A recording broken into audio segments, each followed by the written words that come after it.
자, 안녕하십니까. 평주에서 전해드리는 오늘은 7월 첫째 주 시황 및 관심주에 대해서 언급을 해라 방송을 해놨습니다.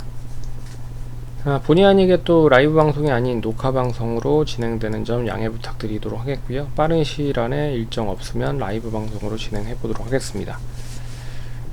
우선 이번 주에 또 이벤트적인 부분을 한번 볼게요. 지난주에는 이제 미증시가 약세 흐름을 보였고요.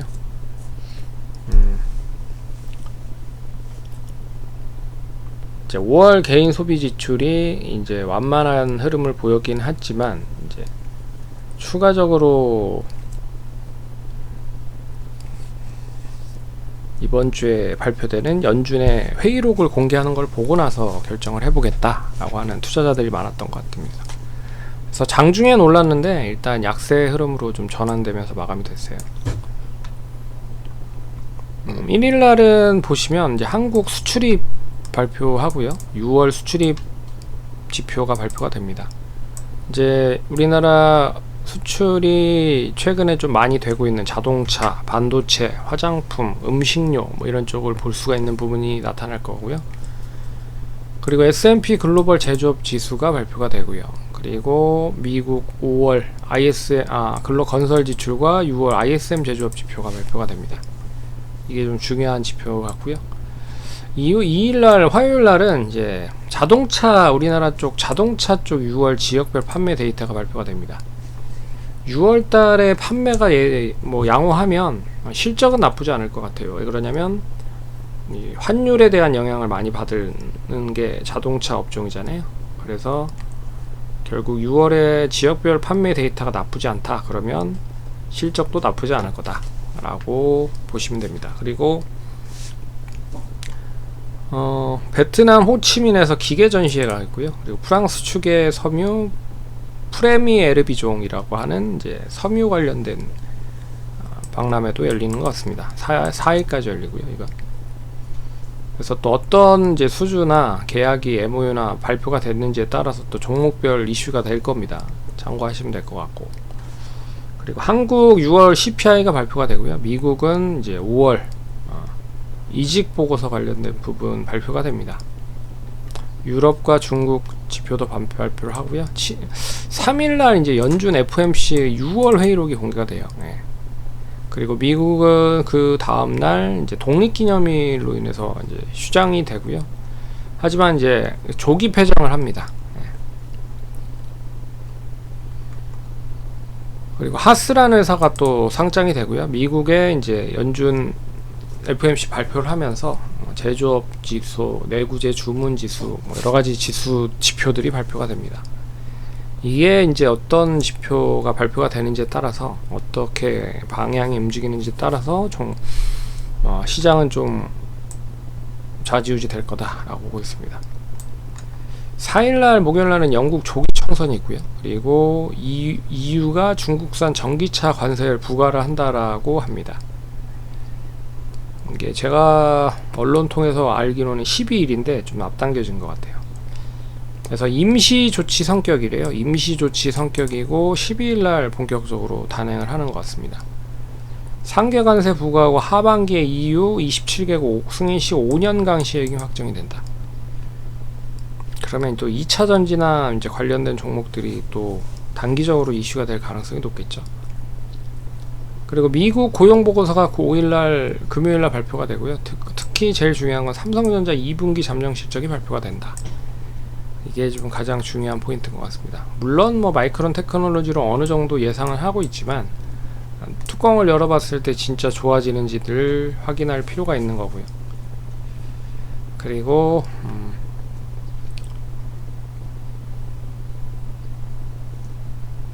7월 1일날 NCT 위시 싱글 발매가 되고, 그리고 YG에서는 베이비몬스터 신인 그룹이죠. 걸그룹 또 앨범이 발매가 됩니다. 참고하시면 될 것 같고요. 지난주에 언급을 해드렸던 종목을 한번 볼게요. 지난주에 언급을 해드렸던 종목은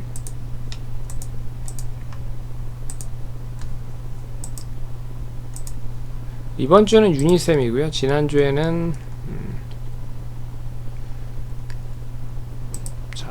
관련된 거를 올려드리겠습니다. 잠시만요. 그래서 최근에 뭐 성과가 별로 좋지 않습니다. 가장 큰 이유는 이제 업종에서 이제 테마적인 성격을 지니고 있는 종목들이 상당히 더디기 때문이다 라고 볼 수가 있는데, 그걸 떠나서 제가 못 고르고 있는 거다 라고 생각을 하시면 될 것 같습니다. 일단 TA항공은 손절이 됐고요. 브랜드X는 파니까 올라가 버려서 좀 안타깝지만 어찌됐든 뭐 혹시라도 보유하고 계신 분들은 축하드리고요. 웹젠 계속 이제 매수가 부근까지 왔기 때문에 다시 이제 이번 주에 상승으로 좀 전환되는 보시면 될 것 같고, LG이노텍은 한두 호가 남은 것 같습니다. 1차 목표가 달성될 것 같고요. 대화제약은 좀 지지부진한데 이번 주 한번 다시 바닥 찍고 올라가는지 기대를 해보도록 하겠습니다. 이번 주는 이제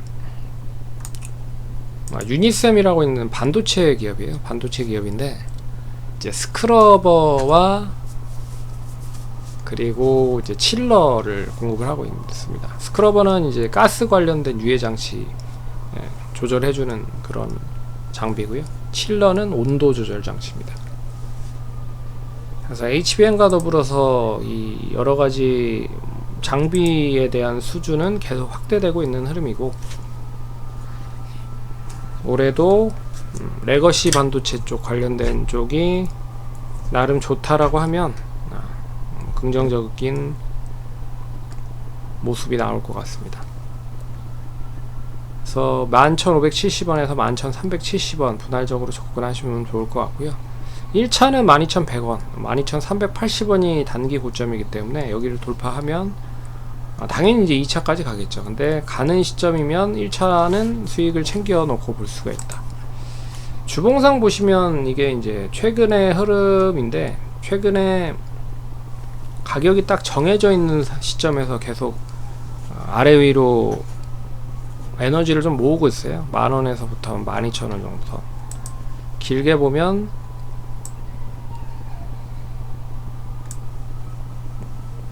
길게 보아도 박스권 흐름이죠. 5,000원에서 이제 한 1,000원, 2,000원 정도 흐름인데, 이게 만약에 이제 우상향으로 돌파가 되면 2021년 다시 고점까지도 한번 노려볼 수 있을 것 같습니다. 그래서 지수는 여전히 좀 지지부진해요. 지난주에 금요일날 그나마 코스닥을 플러스로 만든 부분은 이제 패시브 자금들, 기계적으로 무조건 매수를 해야 되는 자금이 매수를 했다라고 보고 있습니다. 엔터나 게임 같은 종목들은, 업종들은 낙폭이 엄청 컸었거든요. 그래서 기계적으로 이때쯤이면 무조건 사야 된다. 그리고 6월 2분기 때 말에 이제 펀드가 재조정이 되는 경우가 많거든요. 그래서 이 6월 마지막 날이었다라는 걸 감안을 해보면, 거래일이었다는 걸 감안해보면 기계적으로 매수가 들어왔다. 그리고 코스피는 여전히 뭐 삼성전자, 하이닉스가 나름 선방을 하고 있어서 좋은 흐름이고요. 그래서 이번 주도 코스피가 단기적인 고점, 6월 20일의 고점을 돌파할 수 있을지 여부를 좀 보시면 좋을 것 같고요. 만약에 돌파를 한다 그러면 이번엔 좀 세게 갈 수도 있는 흐름입니다. 그러면 3,000도 다시 한번 도달할 수 있을 것 같아요. 근데 이제 문제는 코스닥이죠. 개인들이 코스닥에 많이 몰려있기 때문에 코스닥은 아직 850도 도달하지 못한 흐름입니다. 850이면 이제 박스권 중간 정도 시점이잖아요. 그래서 이번 주는, 저번 주는 하방 경직을 좀 만드는 흐름, 이제 추가적인 하락이 좀 나오지 않기 위한 이 다지는 역할을 좀 했다라고 보시면 될 것 같고, 지금 코스닥은 원체 다양한 테마주들이 난립하고 있는 상황입니다. 그래서 지수를 좀 끌어올리기 위해서는 지수 관련된 업종을 좀 올라가야 될 필요가 있거든요. 그게 이제 시가총액이 큰 반도체, 2차전지, 그리고 뭐 바이오 제약 뭐 이런 쪽이에요. 특히나 코스닥의 시총이 큰 업종들은. 그래서 그쪽 업종들이 과연 이제 이번 주에 올라갈 수 있을지 좀 봐야겠다. 근데 제가 보는 입장은 삼성전자 잠정 실적 발표가 있고, 그리고 IT가 다시 좀 올라갈 수 있는 그런 이제 매크로적인 변수의 이야기도 많이 나오고 있어서, 그리고 마이크론 테크놀로지가 지난주에 이제 실적을 발표했잖아요. 긍정적으로 바라볼 수 있는 건 뭐냐면, 이제 HBM을 본격적으로 이 단행 수주를 하지 못하고 있음에도 레거시 반도체는 엄청나게 좋아지고 있다.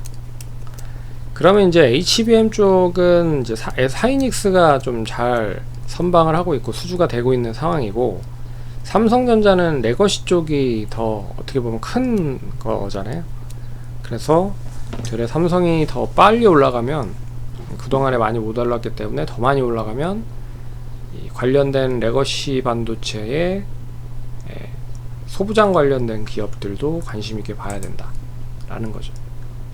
그리고 HBM은 아직 시작도 안 했고요. 삼성전자는 3분기 때 초도 물량이 나올 수 있다라고 하는데, 그건 이제 마이크론 테크놀로지도 3분기 때 이제 본격적으로 나온다고 합니다. 그렇지만 한 분기 정도로 봤을 때는 뭐 한 몇천억 정도 수준이라고 하더라고요. 삼성전자도 올해는 그렇게 뭐 HBM 관련된 실적이 많지는 않을 겁니다. 근데 내년 이미 다 수주 받아놨고, 내후년도 뭐 계약을 준비를 하고 있어서 반도체 쪽은 나름 좀 관심 있게 계속 보셔야 될 필요가 있다라고 말씀드릴 수 있을 것 같습니다. 그래서 투자하시는데 참고하시고요. 그러면 성공 투자하시고 다음번에 또 찾아뵙도록 하겠습니다. 감사합니다.